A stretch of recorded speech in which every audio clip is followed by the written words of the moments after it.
في معلومات من داخل نادي الزمالك ان نادي الزمالك مهتم بالتعاقد مع احمد عيد باك رايت المصري.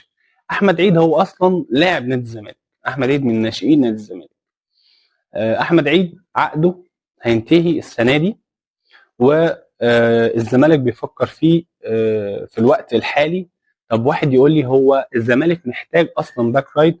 طبعا الزمالك محتاج باك رايت في وجود عمر جابر، حتى في وجود عمر جابر وحتى في وجود بارون اللاعب المحترف الصغير في السن، ولكن الزمالك محتاج باك رايت صغير في السن يكون سريع بمواصفات احمد عيد.